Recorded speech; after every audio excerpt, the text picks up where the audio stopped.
दोस्तों नमस्कार। आजकल दो सांसदों के बीच में जो विवाद चल रहा है, महुआ मोइत्रा और डॉक्टर निशिकांत दुबे, ये एक बड़े इंटरेस्टिंग दौर से गुजर रहा है। इसके आज हम चर्चा इसलिए करेंगे क्योंकि कल हमने, अगर आपने मेरा वीडियो देखा हो तो हमने चर्चा करी थी कि जो दर्शन हीरानंदानी हैं, उन्होंने एक एफिडेविट दिया है और उसमें इस बात का खुलासा किया है कि जो आरोप डॉक्टर दुबे ने लगाए थे महुआ मोइत्रा के खिलाफ, उसमें सच्चाई है।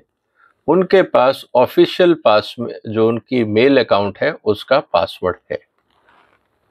उसके जवाब में आज जो हम चर्चा कर रहे हैं वो महुआ मोइत्रा ने जो जवाब दिया है in the form of A press release, उसमें कुछ इंटरेस्टिंग बातें कही हैं। लेकिन दोस्तों, आगे बढ़ने से पहले कुछ बेसिक चीजों को हमें ध्यान में रखना होगा।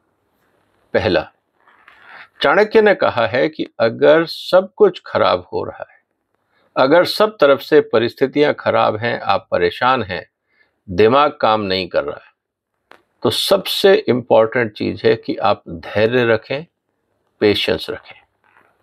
अगर आप इस स्थिति में पेशेंस नहीं रखते हैं और आपकी सोचने की क्षमता कम हो गई है या बंद हो गई है बिकॉज ऑफ प्रेशर्स जो आपके ऊपर चल रहे हैं, तो आप अगर उस स्थिति में डिसीजन लेंगे तो आपके लिए शायद मुसीबतें बढ़ सकती हैं। जो आप डिसीजन ले रहे हैं शायद आप बदले की भावना से लें, चाहे गुस्से में लें, चाहे फ्रस्ट्रेशन में लें या ईगो में लें, उनके पीछे लॉजिक कम, एक बदले की भावना ज्यादा होती है। इसीलिए ऐसे डिसीजन अक्सर लॉजिक से परे होते हैं और गलत दिशा में पूरी कार्रवाई को आगे ले जाते हैं। आज शायद जो चाणक्य ने कहा था वो स्थिति काफी हद तक सामने आती दिख रही है। आज हम चर्चा करेंगे जो प्रेस रिलीज महुआ मोइत्रा जी ने रिलीज करी है और उसमें जो आरोप या जो उन्होंने स्टेटमेंट दिए हैं वो वास्तव में सोचने योग्य हैं कि क्या ये सब कहना जरूरी था? क्या इसके लिए इंतजार नहीं किया जा सकता था? 26 तारीख को पार्लियामेंट्री जो एथिक्स कमेटी है उसने सभी व्यक्तियों को जो भी इसमें डायरेक्टली इन्वॉल्व है उनको बुलाया है अपना पक्ष रखने के लिए। क्या उसका इंतजार नहीं किया जा सकता था? और अगर इंतजार किया होता तो शायद परिणाम कुछ और होते।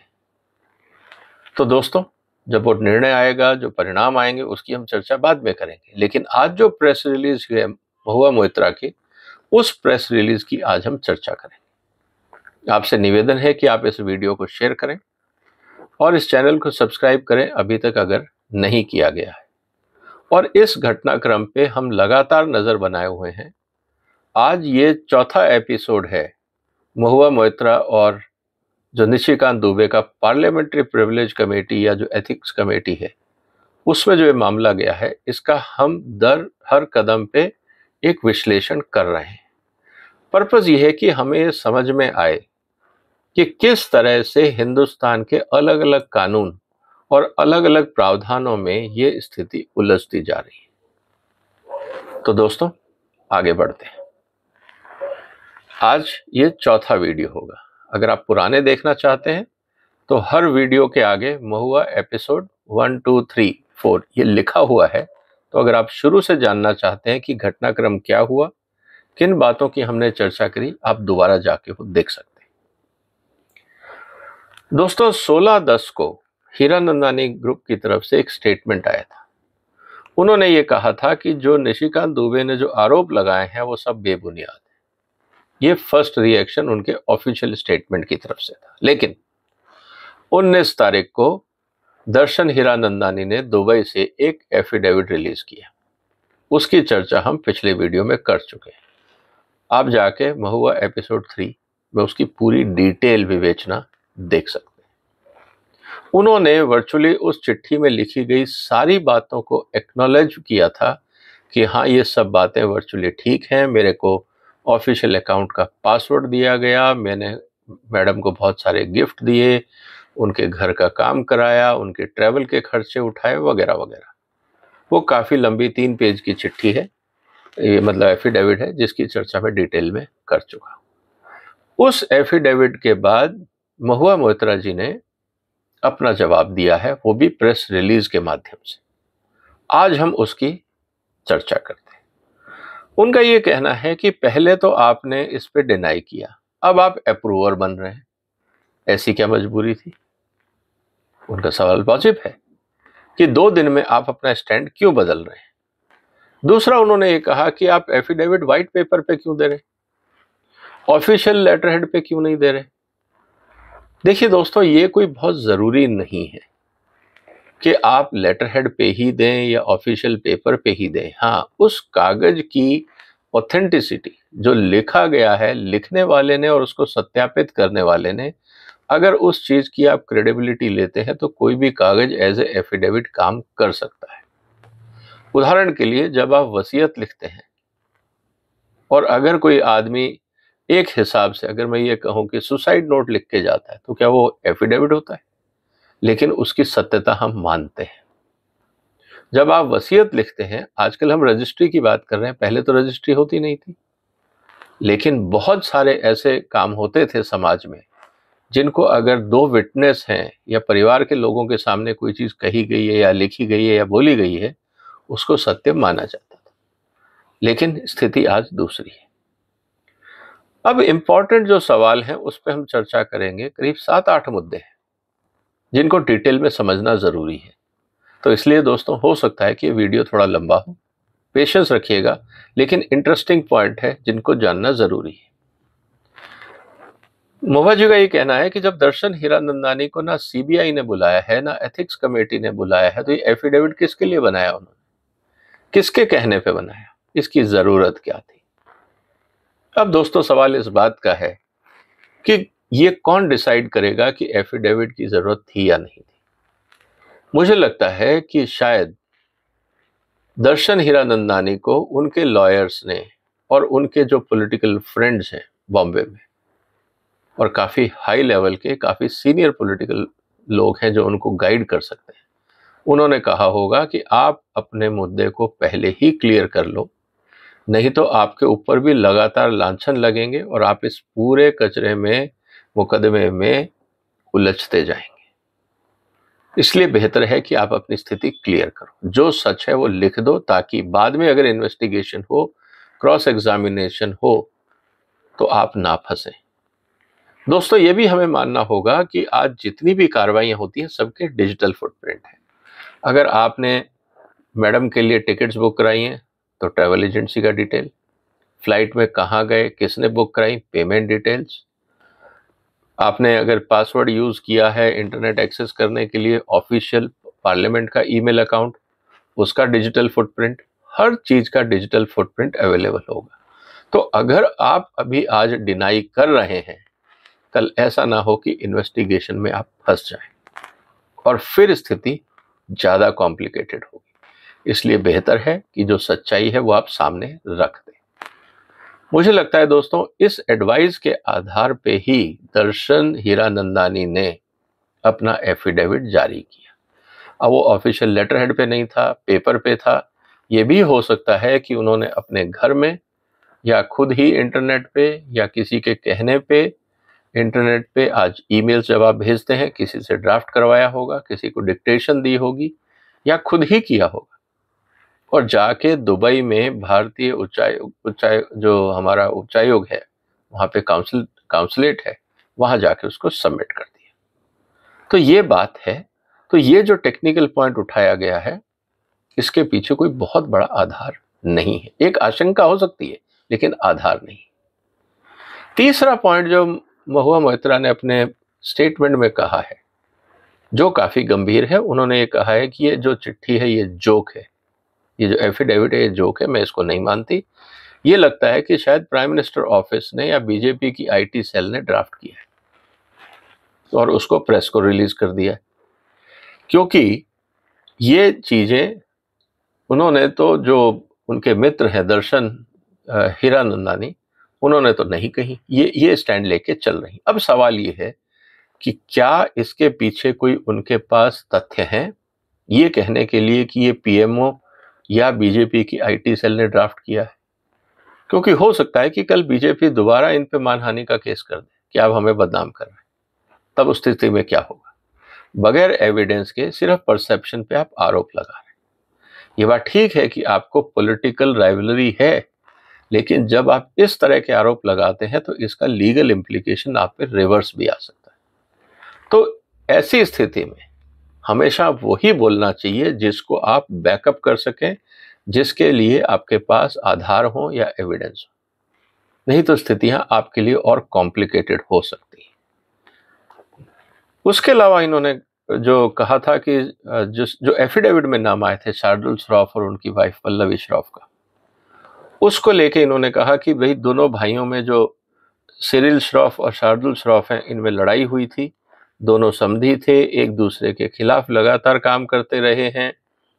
तो ये कहीं ना कहीं सुचेता दलाल जो है वो भी लगातार भारत सरकार की पॉलिसी के खिलाफ लिखती रही हैं। तो शायद पीएमओ को मौका मिल गया कि इन सब के नाम इकट्ठे करो और एक ही कंप्लेंट में डाल दो, क्योंकि शायद ऐसा मौका दोबारा नहीं आएगा। मुझे लगता है ये आर्ग्यूमेंट जो महुआ मोइत्रा ने दिया है, इसमें मुझे कोई तथ्य नहीं दिखता। कुछ लोगों को मान लीजिए कि सुधारना भी हो, तो क्या पीएमओ के पास और रास्ते नहीं? क्या पीएमओ को खुद सामने आना पड़ेगा?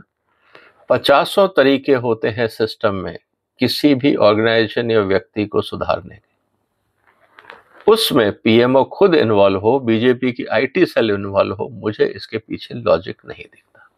और अगर कोई प्रूफ है तो आने वाले दिनों में अगर इस मुद्दे पे डिफेमेशन केस होता है तो मैडम को शायद ये पूछा जाएगा कि आपके पास प्रूफ है या आप सिर्फ एजम्पशन पे काम कर रहे हैं। तो ये एक लीगल प्रॉब्लम इनके लिए बढ़ सकती है। एक और बहुत महत्वपूर्ण सवाल इन्होंने उठाया और ये कहा कि जब हीरानंदानी और दर्शन हीरानंदानी प्राइम मिनिस्टर के साथ फॉरेन ट्रिप पे जाते हैं, अलग अलग राज्यों में इन्वेस्टमेंट कर रहे हैं, उनके वहां के मुख्यमंत्री और प्रधानमंत्री कार्यालय में डायरेक्ट एक्सेस है, तो वो एक मेंबर ऑफ पार्लियामेंट के माध्यम से सवाल क्यों पूछवाएंगे, अपने मुद्दे क्यों उठाएंगे? ये बात इंटरेस्टिंग है दोस्तों। अब सवाल ये है कि अगर मैं किसी के साथ जा रहा हूं ऑफिशियल ट्रिप पे, तो क्या जरूरी है कि मेरे रिलेशन उससे अच्छे हों?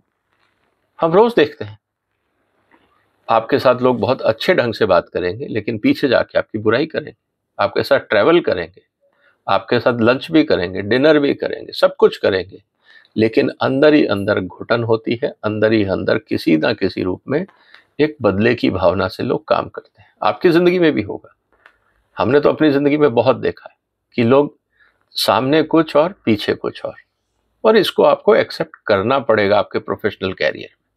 हर आदमी आपका दोस्त नहीं हो सकता।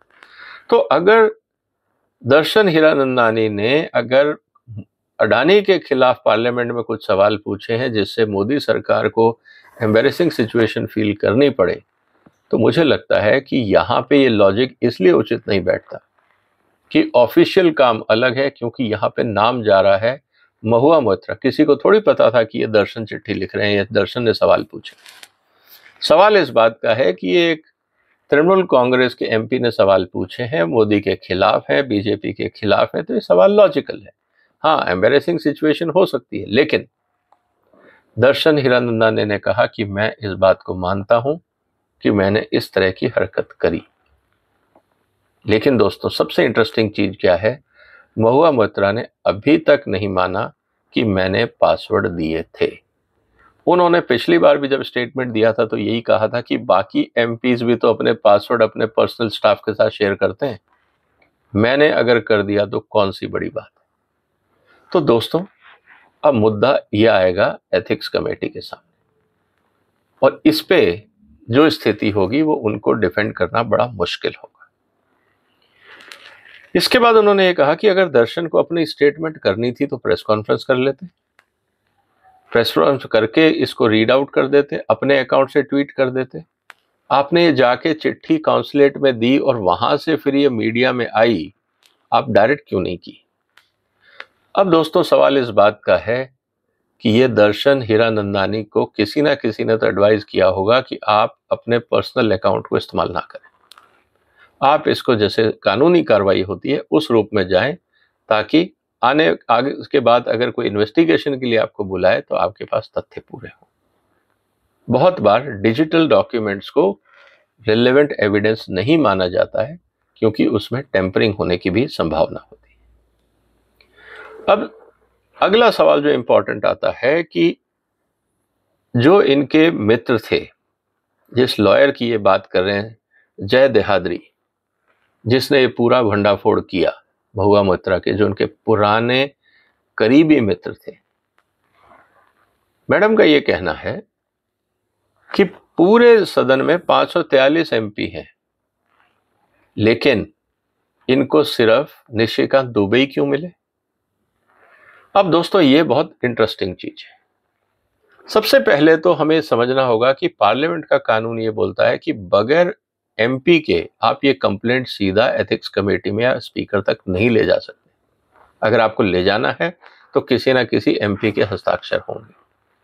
ऑब्वियसली कॉमन सेंस इस बात की है कि आप उस ऐसे व्यक्ति को ढूंढते हैं जो वोकल हो, जो आपकी बात को समझे, सुने और आपके साथ खड़ा होने को तैयार हो। और पहले भी कई बार निशिकांत दुबे और महुआ मोइत्रा के बीच में संसद के अंदर और संसद के बाहर काफी गर्मागर्मी हुई है। तो कोई भी सेंसिबल आदमी ऐसे लोगों को ढूंढेगा जो उसके काम का हो। एक कहावत है ना, दुश्मन का दुश्मन दोस्त होता है। अक्सर ऐसे कामों में ऐसे ही लोगों को ढूंढा जाता है। तो जय देहाद्री ने निशिकांत जी को इसलिए ढूंढा क्योंकि उनको पता था कि महुआ जी और निशिकांत के बीच में टसल है और शायद निशिकांत दुबे इस चिट्ठी को आगे स्पीकर तक फॉरवर्ड करने में मेरी मदद करेंगे, और उनका असेसमेंट ठीक रहा, इसीलिए आज ये मुद्दा संसद में है। इसके अलावा जो एक और गंभीर आरोप लगाया है वो ये लगाया है कि ये जो चिट्ठी थी ये पीएमओ ने ड्राफ्ट की थी। हीरानंदानी परिवार को सिर्फ 20 मिनट का टाइम दिया गया था और ये कहा था आप साइन करिए, जैसे कहते हैं ना कि सिर पे बंदूक रख के काम करवाना। तो पीएमओ ने चिट्ठी ड्राफ्ट करी और हीरानंदानी परिवार, खासकर यहाँ क्योंकि दर्शन इन्वॉल्व है, तो उनसे कहा कि आप इस चिट्ठी को साइन करें। क्या ये सच है? क्या दर्शन इस बात को एक्सेप्ट करेंगे? क्योंकि जिस तरह की लैंग्वेज है उसमें तो उन्होंने इस तरह से लिखा है कि मैं खुद ही परेशान था, लेकिन मैं इसके चंगुल से निकल नहीं पा रहा था, इनको नाराज नहीं करना चाहता था, इसलिए ये आज समस्या मेरे सामने है, क्योंकि मेरे ऊपर भी बहुत प्रेशर था इनकी डिमांड्स को लेके और मुझे वो पसंद नहीं था। तो ये बात अब स्थिति है कि ये तो बात दर्शन ही बता पाएंगे। लेकिन महुआ ने एक बात कही, Darshan who is a dear friend, इसका मतलब वो अभी भी पैचअप के मूड में है। दर्शन की वो मजबूरी को शायद ये कह के समझने की कोशिश कर रही है कि उनकी कोई मजबूरियां होंगी, उनके बिजनेसेस हैं, सरकार उनके पीछे पड़ गई तो समस्याएं बढ़ जाएंगी, लेकिन वो अभी भी मेरे अच्छे मित्र हैं। तो महुआ जी की तरफ से तो जिसको कहते हैं कि दोस्ती का हाथ बढ़ाया गया है, क्या दर्शन दोबारा इस दोस्ती को थामेंगे? ये तो आने वाला वक्त बताएगा। तो दोस्तों कुल मिला के बात यह है कि इस पूरी चिट्ठी में महुआ जी का ये कहना है कि मैं आपके खिलाफ सवाल पूछती रहूंगी और आप ईडी को लगाइए, सीबीआई को लगाइए, सारे मेरे दोस्तों को आप थ्रेटन करिए ईडी सीबीआई के माध्यम से, मैं अडानी के मामले में सवाल पूछती रहूंगी और अगर यही कीमत है अडानी के खिलाफ सवाल पूछने की तो मैं कीमत देने को तैयार हूं। और आप मुझे ना दें, लेकिन जो सवाल मैंने पूछे हैं देश जानना चाहता है, आप देश को जवाब दें। ये उनकी पूरा जो प्रेस रिलीज था उसका सार था जो मैंने आपको बताया। लेकिन इसमें जो सिग्नेचर हैं वो भी समझने के हैं, वो सिग्नेचर ओरिजिनल नहीं है। जो डॉक्यूमेंट हमारे सामने है, जो हमने इंटरनेट से डाउनलोड किए हैं, उसमें जो सिग्नेचर है वो कट पेस्ट दिखाते हैं, क्योंकि वो as a separate layer paper पे बहुत क्लियरली उस सिग्नेचर की चारों तरफ बाउंड्रीज दिखती हैं। जैसा अक्सर होता है कि अगर आपने चिट्ठी लिखी है तो सिग्नेचर को वहां पे आप पेस्ट कर दें। इसका मतलब ये जो प्रेस रिलीज है ये महुआ जी ने पर्सनली साइन नहीं की है। अब वो क्यों नहीं की है? क्या जिसने ड्राफ्ट करी उसको सिग्नेचर दे दिए गए थे और सिर्फ पढ़ के सुना दिया गया था, या महुआ जी ने खुद ड्राफ्ट करी? अब ये अपने आप में एक मिस्ट्री है। इसका जवाब शायद महुआ मोइत्रा ही दे पाएंगे। तो दोस्तों कुल मिला के बात ऐसी है कि ये दोनों तरफ से एक ईगो पॉइंट बन चुका है, झगड़ा बढ़ रहा है। लेकिन अब पूरा मुद्दा क्योंकि इन्वेस्टिगेशन का है और इसमें सबसे इंपॉर्टेंट बात है कि डिजिटल फुटप्रिंट अवेलेबल है, इसलिए इस मुद्दे में बहुत ज़्यादा टाइम नहीं लगेगा इसको कंक्लूड करने में। और अगर ये अनफॉर्चुनेटली एविडेंसेस सामने आ जाते हैं तो ये एथिक्स कमेटी महुआ जी के बारे में क्या रिकमेंडेशन देगी, ये सोचने वाली बात है। लेकिन जिस तरह से इनके साथ कोई खड़ा नहीं हो रहा है, इनके दोस्त भी खड़े नहीं हो रहे, इनकी पार्टी भी खड़ी नहीं हो रही है, इसका मतलब सबको लगता है कि ये मामला गंभीर है और मैडम फंस चुकी है। और ये तो अक्सर होता है, गिरती हुई दीवार के साए में कोई खड़ा नहीं होता। और आज महुआ जी इस पूरी पॉलिटिकल सिस्टम में एक गिरती हुई दीवार की तरह सामने आ रही, इसीलिए उनका हाथ थामने के लिए, उनको सपोर्ट देने के लिए कोई नहीं।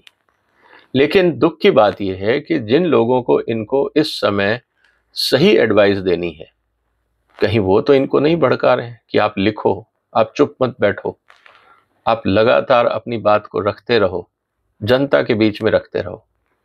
मुझे लगता है कि ये गलत एडवाइस इनको कोई दे रहा है। इससे में जरूरी इस बात का है कि आप पेशेंस रखें, देखें कि सामने वाली पार्टी क्या एविडेंस लेके आती है।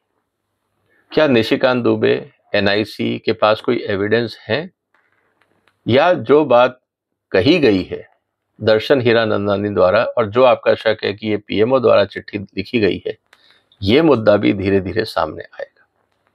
टाइम लगेगा, लेकिन हो सकता है कि सच्चाई क्या है। अगर सारी पार्टियां मान लेती हैं, डिजिटल फुटप्रिंट सामने आ जाते हैं, तो कुछ आर्ग्यूमेंट बचता नहीं। लेकिन जहां पे एम्बिग्विटी है, वहां पे सच्चाई को उजागर होने में टाइम लगेगा, इसीलिए पेशेंस जरूरी है। उम्मीद है दोस्तों आज का एनालिसिस भी आपको पसंद आया होगा। आप इस वीडियो को शेयर कर सकते हैं, इस चैनल को सब्सक्राइब कर लीजिए अगर अभी तक नहीं किया है। फिर मुलाकात होगी एक और महत्वपूर्ण घटना पे। तब तक वंदे मातरम।